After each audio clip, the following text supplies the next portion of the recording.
Okay, welcome to Animation and Effects Part 1. We're going to present you different projects that we made at the Animationsinstitut and the Film Academy. It's basically a making of. We have full CG project, we have 2D animated charts, we have VFX, and we even have a VR project. So enjoy, and if you have questions, please ask them after every talk is over, okay? Thank you. Okay, let's start with the first project, which is Ratatosca. I'm Lena Caroline Lofing, I'm the producer of Ratatosca, and next to me is the great team that made this happen. These are only 4 people of the 30 people we had in order to produce this. Next to me is the director and responsible for the story and animation, Maike Müller. Then we have Alex Berweg, who was responsible for the environment and the lighting. And then we have our lead technical director and master of everything that is about the technical stuff, Anno Schachner. Okay, yeah, Ratatosca is a full CG animated teaser or short. It's about 3.5 minutes long. And on the right, you can see the little squirrel-like creature Ratatosca, who lives with his friend Eichpenier in the world tree of Yggdrasil and is eagerly searching for ever bigger and better fruits, thereby causing impending doom for his beloved friend. And this is a story about greed based on the Norse mythology. In the next couple of minutes, you're going to hear about the story development, the visual development, about the technical aspects, our pipeline, and everything in between.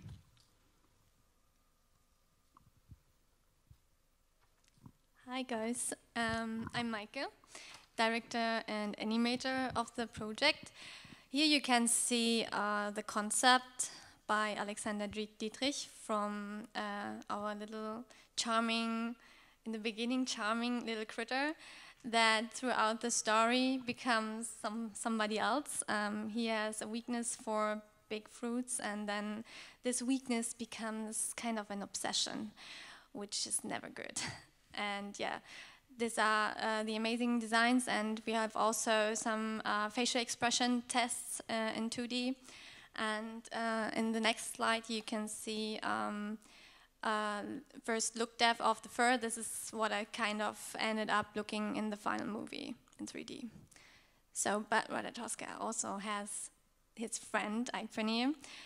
And he is the complete opposite of Ratatosca. He's laid back and in harmony with himself and his surroundings, and he's just fine with life like what it is. And also the amazing concepts and character expressions by Alexander Dietrich. And this is what he ended up looking like in the final movie with the fur. Yeah. And as I'm the animator of the project, I want to show you some breakdowns from the project. This is one shot. Like everybody else, we start off in 2D and try to plan everything out there and see if the story works. And then we make a previs in 3D. There you can see a really simple characters just to test the camera movements and if everything works, the transitions of each shot. And then we start layouting and blocking everything, and then also had to adjust some of the planned acting, as there wasn't enough time for in the length of the shot to act everything out as I imagined. And then you have the full shot, what it ended up looking like in the trailer.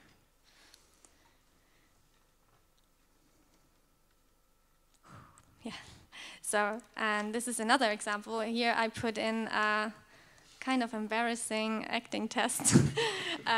Yeah, but you have to go through stuff like this just to test out how a scene could play out. And there's also that we realized we would need much more time for this to work out. So I realized during blocking that I had to reduce the animation on Eichpenier, his friend, because he couldn't concentrate on Ratatosca. So that he is in the limelight at this moment, so I minimized every movement, so it's just some funky eye dots and like, oh no, what's he gonna do? No.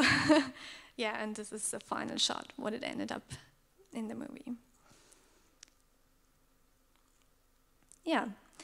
And now I give over to Alex. Thank you.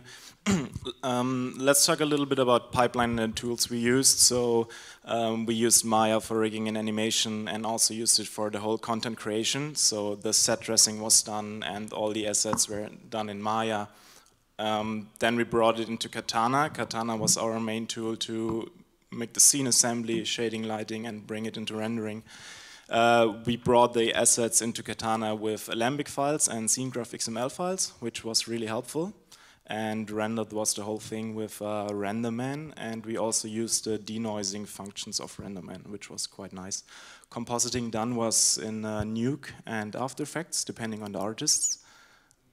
And then we also had a lot of additional tools. I will go a little bit into detail while we watch some breakdowns.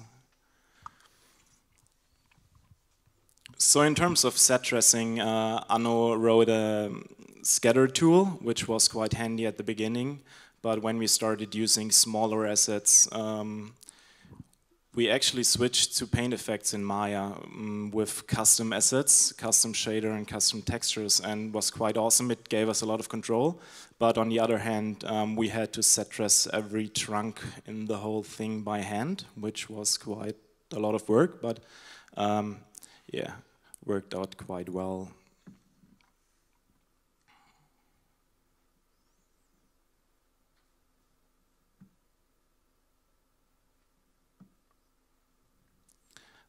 For the fur, we used Yeti.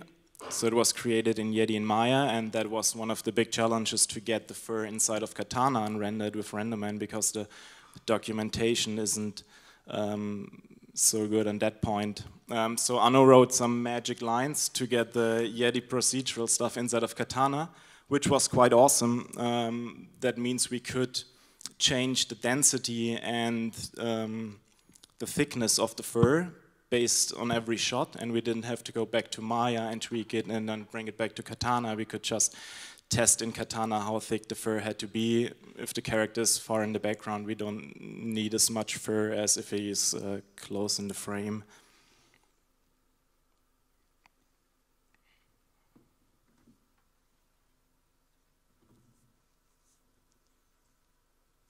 These were one of the first mood paintings we've got for the trailer, and we really liked the colors and the feeling of it. So during the whole production, we always went back to the mood paintings and checked if we still got the feel of it in it. And we also had the challenge to make two different moods inside of the kind of same environment. So we wanted to create different assets and different feel for it, but still try to combine the outside scenes with the inside scenes. So we used some lighting and put some of the set dressing from top on the spots where the sunlight hits.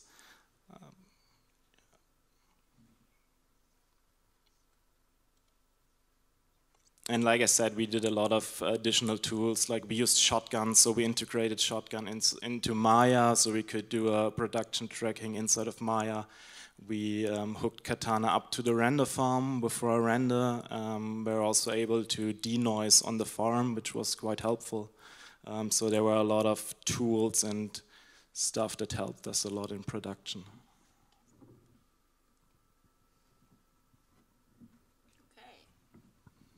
Then thank you for your attention. This was Ratatoska, and if you haven't got anything to add, okay, I don't think so.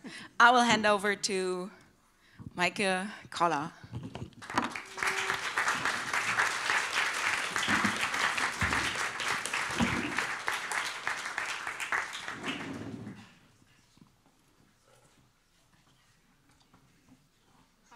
Thank you, Lena. Okay. Hello, my name is Maike Koller, another Maike, and I'm presenting to you my project Swim. Swim is a 2D animation, 3 minutes long, and a music animation to a classical piece by the German composer Felix Mendelssohn Bartholdy. I was kind of inspired by his music collection, Songs Without Words, to create a film without words. Yeah, Swim, to sum up the story, is the story of an elderly woman who, despite her age, has never learned how to swim, but still wishes to learn and tries. Yeah, my intention is to motivate my audience and just kind of to show that you're never too old to learn something new. Past my animation workflow, I started in with my animatic in TV Paint, then continued with my rough animation and coloring in Toon Boom, and then my post-production in After Effects. Yeah, something that was quite special to me was that the music was recorded by my aunt, Janina Ehrlich, who is a professional cellist, and by your colleague Charles Schmidt on the piano.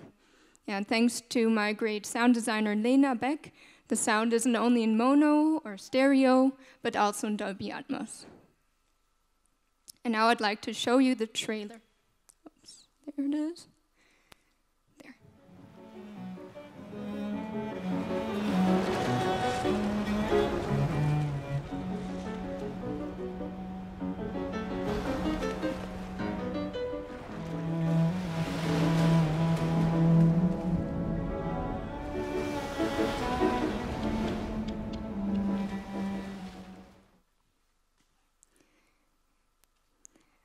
Besides the film, I made a lot of little merchandise products and presents, so if anybody wants some stickers or magnets, feel free to ask me later on if you want a little present.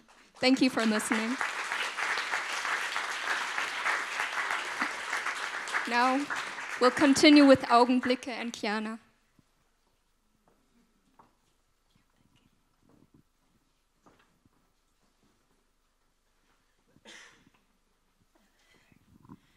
Hello, I am Kiana, and I directed Augenblicke.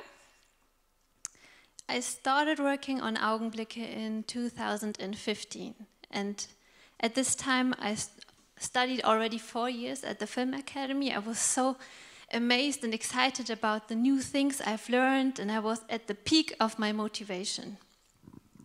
So I was ready. I thought, diploma, here I come.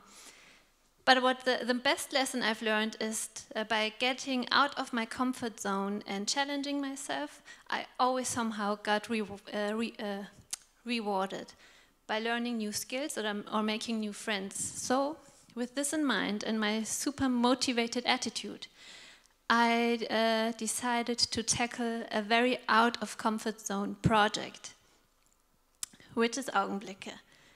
Augenblicke is a short, around 4 minutes, 2D animation with 3D backgrounds. And I first show you the teaser.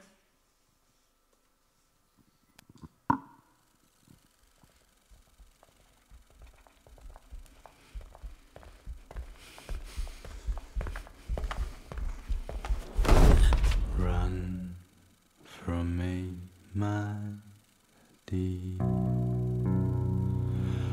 Hide from me and disappear before I get to you, my love. Before I get to you, my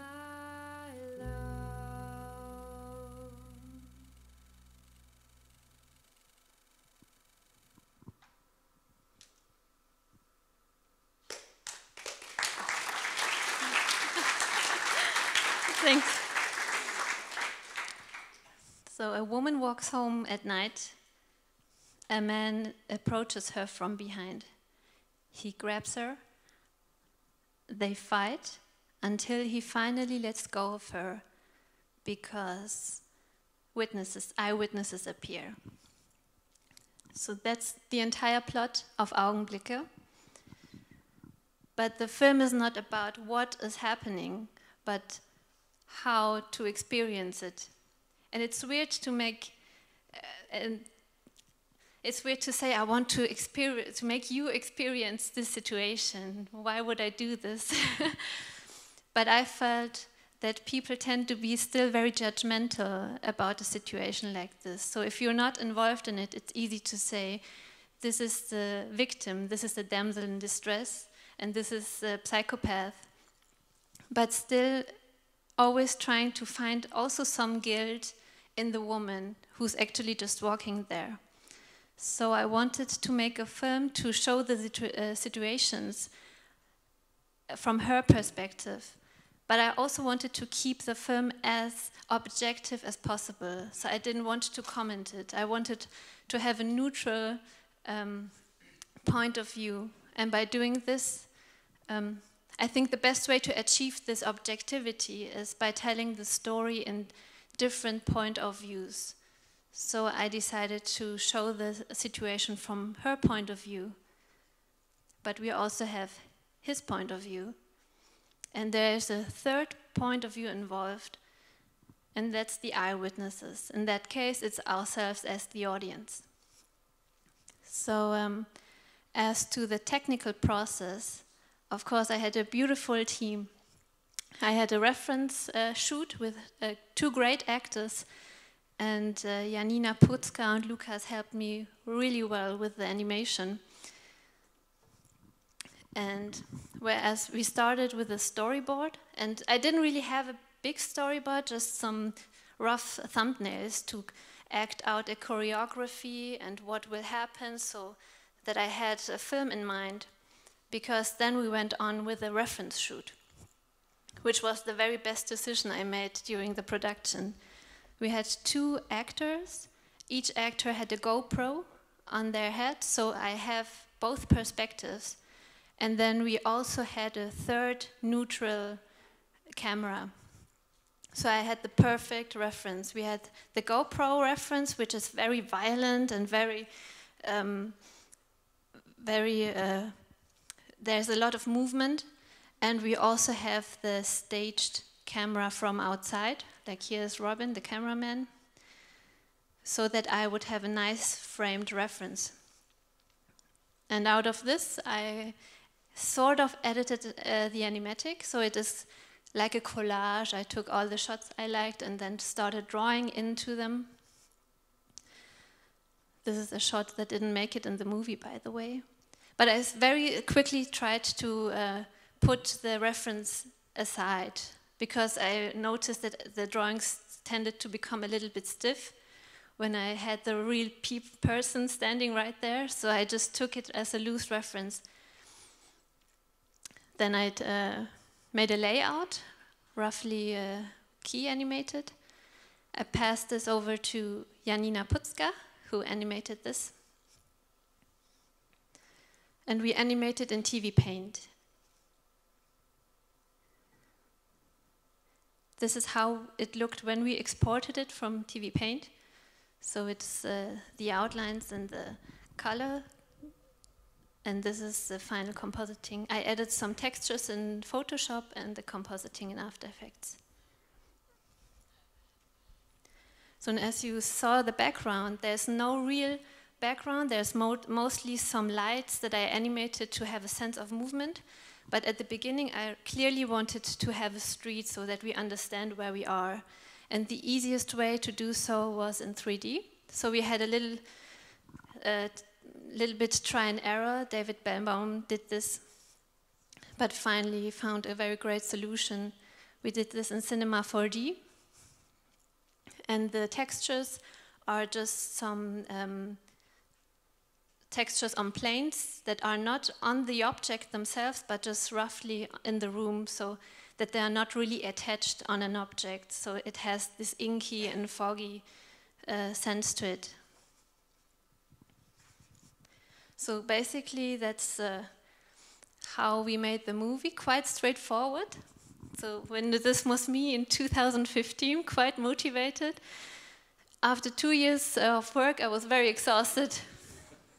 So it really took a lot of effort and try and error, and also the very unpleasant subject matter of the film was not always fun, but I had a great team where I'm very thankful for. And If you want to see the movie, you have plenty of opportunities since it's going to be screened on several festivals, like on the ITFS right at the corner here, and Annecy.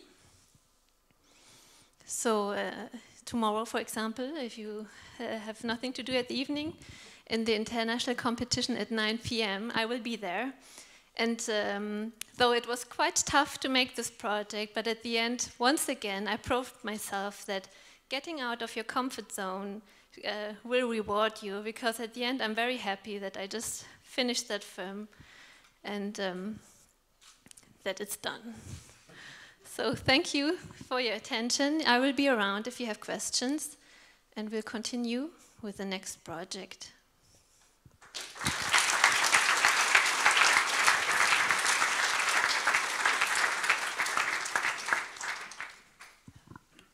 Thanks. Hello, my name is Till Sander, and this is Mario Bert. He's the supervisor of the project. I was the director, and this is Verena Nomura, who did the creative direction. And we are from the second year of the Film Academy, and this was a workshop from the second year of the students from animation, the fourth year of the camera students and the production designers. And yeah, at the first we want to show you a teaser about the movie.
Okay, yeah, that was the trailer.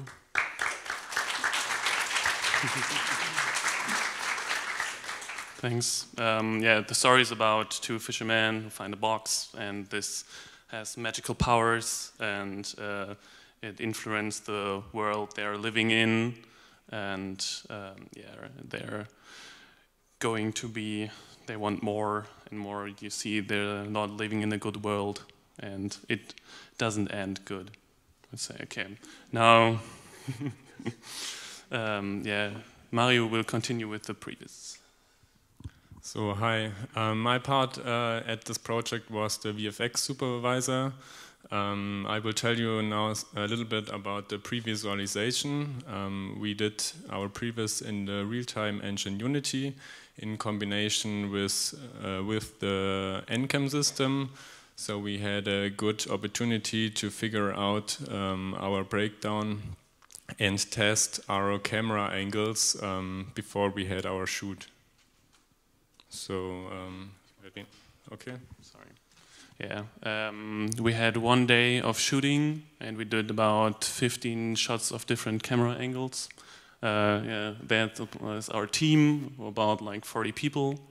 On the set, the production designers built the boat and the pier, where the actors can. The rest was in green screen.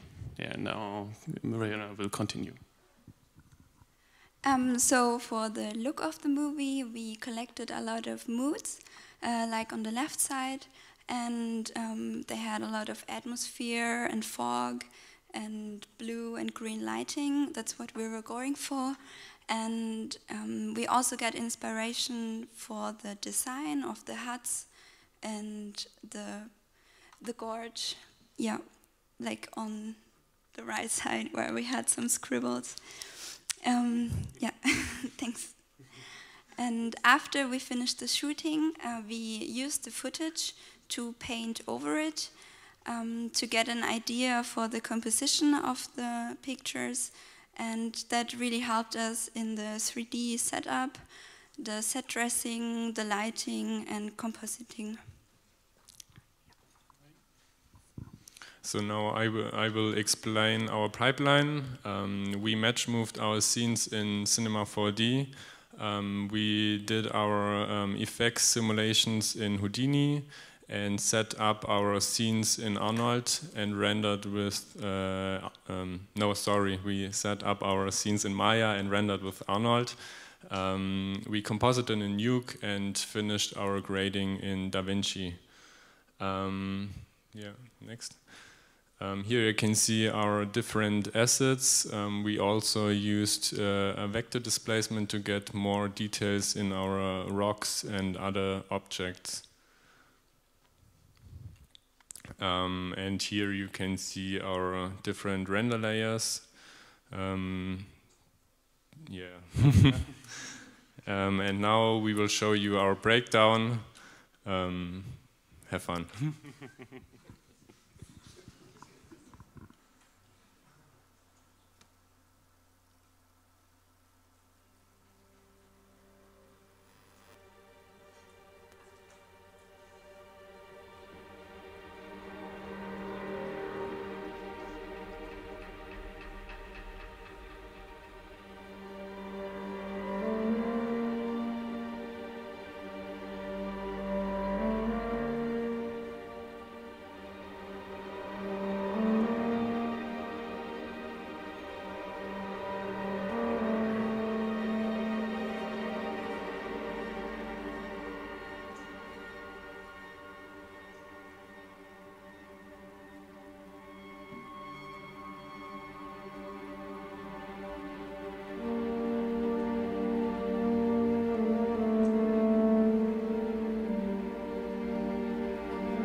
Yeah, thank you for your attention. And yeah, there are any questions?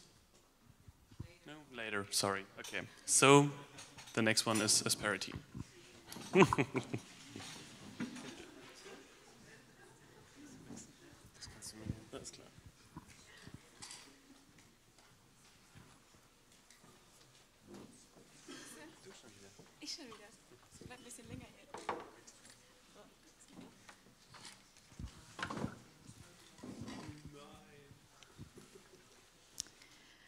Okay, hi. You already know me. I'm Lena. I also produce Asperity, and next to me is Sebastian Ingenfeld, the director, and the one who was responsible for the story and everything else.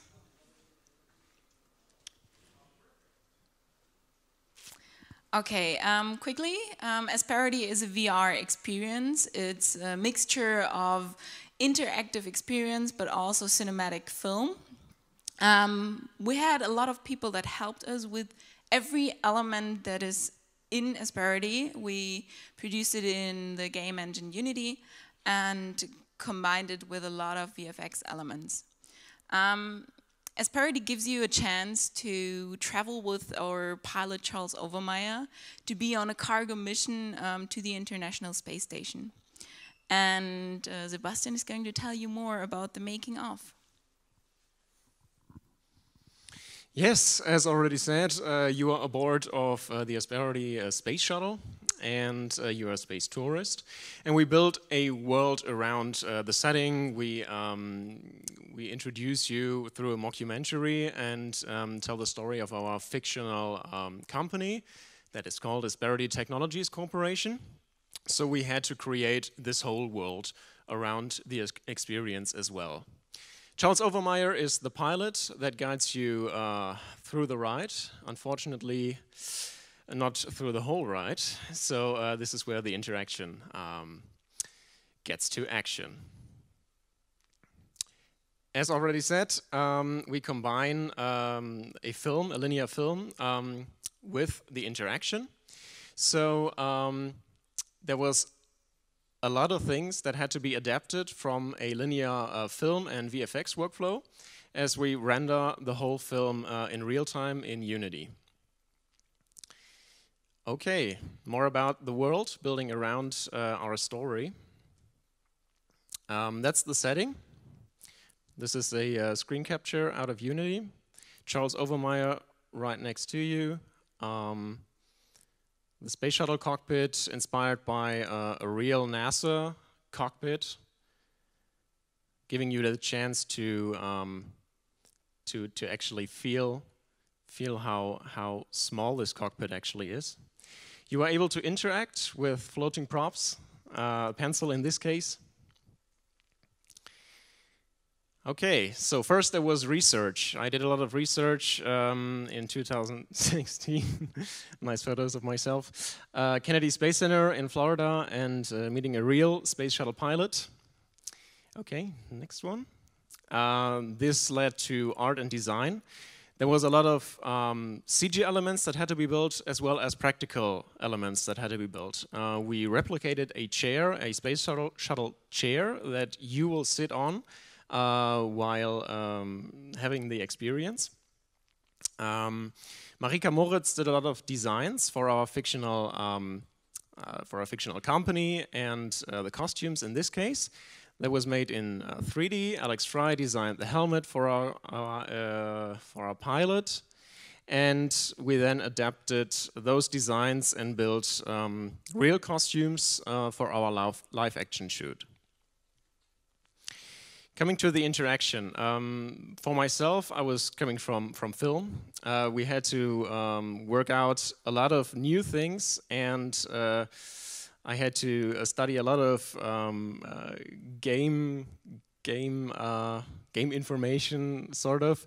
We created this flowchart to adapt our story, which was portrayed in a script, and we tried to bring the interaction inside of this. Those are some of the interactive dashboards, the monitors you have in the cockpit that also react real-time to your interaction. Coming to sound and music, this was something special as well, because Pablo, our sound designer, wanted to make the audio to feel as real as possible. So he did a lot of recordings with special microphones, and we created this ambisonic surround sound for the whole experience that pans with your head as well. Coming to the live action shoots, as already said, there's a live action element within the experience. We had 2 days of shooting, shooting our mission control for our mission control monitor inside the cockpit, and for our intro and the trailer as well, space shuttle cockpit. A space shuttle cockpit in front of green, and our pilot, Charles Overmeyer. Okay, yeah, this was the ride, the making of Purse of Asperity. If you want more information or if you have questions, you can go to our website, you can visit our booth, you can book your own flight, or you can ask questions to the technical director or to the sound designer. We have various things and events planned for you, so just come by in the Turm Aalen and yeah, ask questions or do the experience. Thank you very much.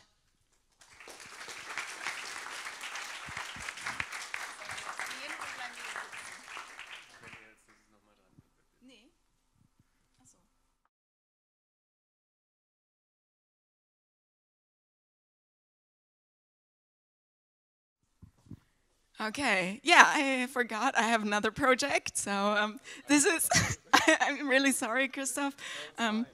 You can take the microphone over there. This is Christoph Zaro. He is the director of Blisho. Ah, ja, super. Okay. Blisho, yeah. Lena Caroline Lofink, she's the producer, as you already know, I guess. Okay. And yeah, I will talk about Blisho. This is my diploma project. That's not quite finished. We need to color a little bit more, and it's quite personal project because it's about childhood memories, and it's about Tom. And maybe we should add that we had about 80 shots, and we're working on this for like 2 years now. And well, yeah, we love it. So this is Tom, and Tom is always at his grandfather's place in the summer, and when he's doing his summer vacation. And this is Blisho, and Blisho is the farm of his grandfather.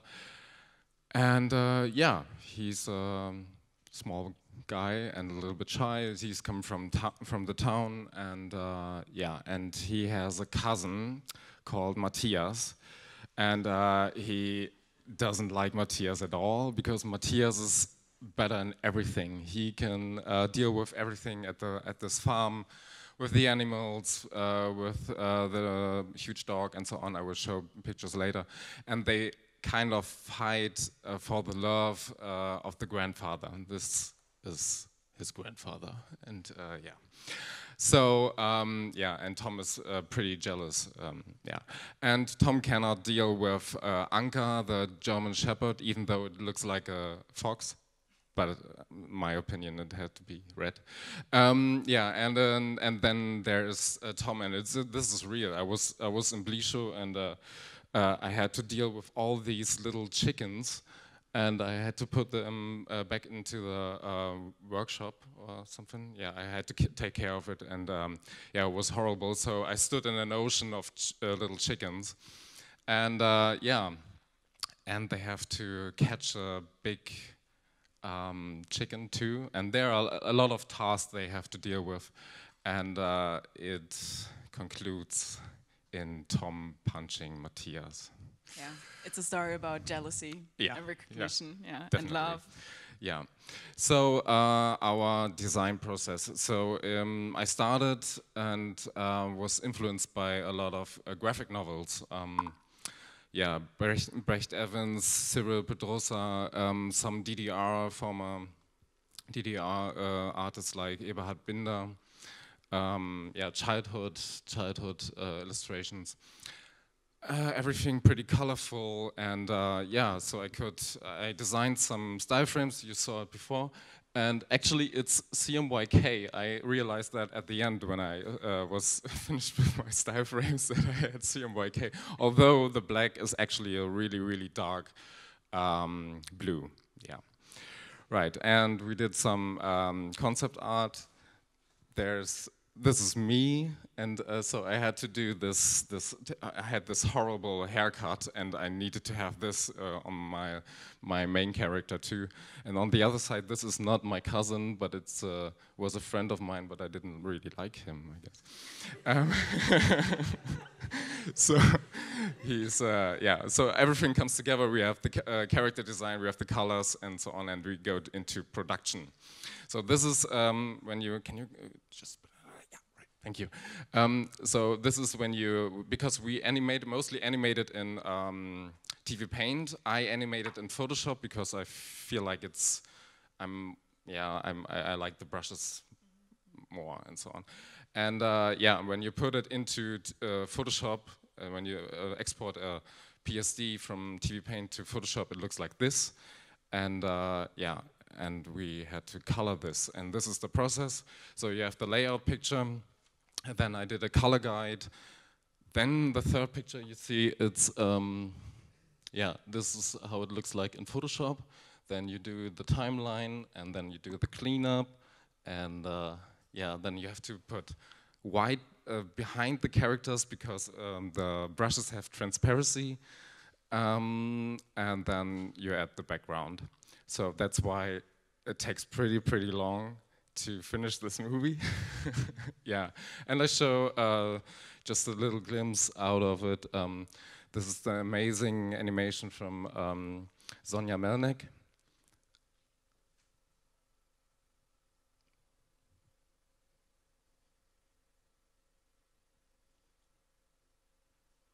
Right, and right afterwards, it's not finished yet, but this is how it should look like at the end.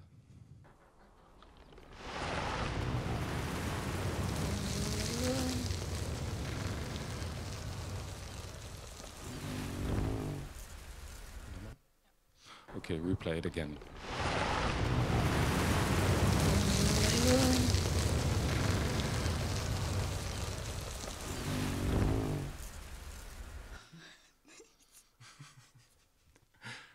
Okay, we have fun here. So yeah, thank you so much for your attention. You will see the movie, I guess, next year. Coming soon. Coming soon. And yeah, thank you so much. Okay.